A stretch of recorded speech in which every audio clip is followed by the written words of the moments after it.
Joining us now with reaction, Treasury Secretary Scott Bessent is with us. Scott, I won't mention everything, but if you look at $1.4 trillion in investments from the UAE and another trillion from Saudi Arabia and $500 billion from Apple over 4 years and $681 million for EV production, Nissan and Honda, they were going to build plants in Mexico. Now they're going to build them here. Then, of course, you have $100 billion in new domestic chip production, $100 billion from a Taiwanese semiconductor company, and I'm scrolling the rest of them, and you tell me how even the talk of tariffs is not a good thing and has not paid off already for the country. You know, Sean, since President Trump came in on January 20th, there's just been a line through the Oval Office of the countries and companies who want to bring capital, jobs, and factories to the United States. And we are going to accommodate that through great regulation, low taxes, energy dominance, and President Trump is attracting them back through the tariff plan and insisting on fair trade for the American people, something that he's been talking about for the past 30 or 40 years. Okay, so it's basically, we agree to free and fair trade, and if you're going to put unfair tariffs on us, there's going to be reciprocal tariffs in exchange. Okay, that sounds fair to me. Why would people have a problem with that? Why would the markets become skittish over the, quote, uncertainty over what tariffs will remain or leave? You can see at the last minute, countries like India like, okay, I'm ready to make a deal now. The same with, Great Britain, and the same with other European countries. I'm ready to talk now because the deadline is coming. Yep. So April 2nd, we are going to disclose the reciprocal tariffs. I'm not going to get out ahead of President Trump.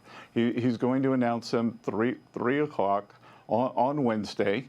And I think for the first time in decades, probably since I was a college student, we're going to see fair trade, and everyone will have the opportunity to lower their tariffs, lower their non-tariff barriers, stop the currency manipulation, stop subsidizing labor, stop subsidizing, stop providing cheap loans, and make the global trading system fair for American workers again.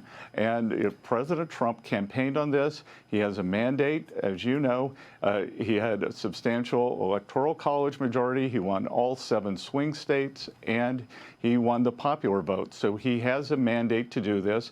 He's doing what he promised he would do. Okay. He's bringing jobs home. Let's talk about.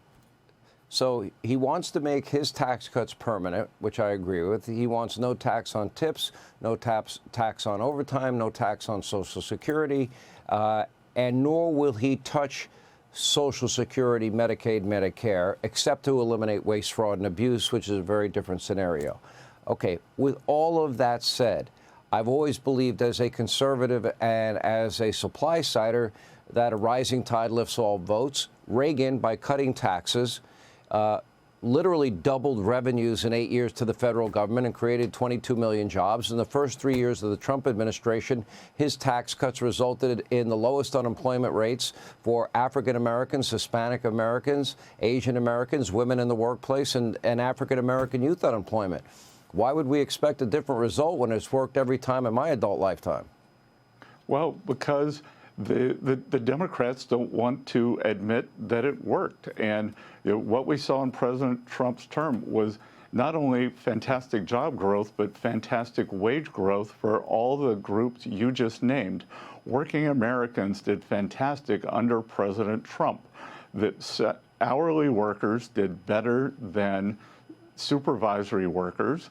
The low-income households saw a higher increase in their household net worth than the top 10%. For the past 4 years, these folks have been getting killed. The bottom 50% has been eviscerated by high inflation, unfettered immigration, suppressing wages, and that's going to come to an end.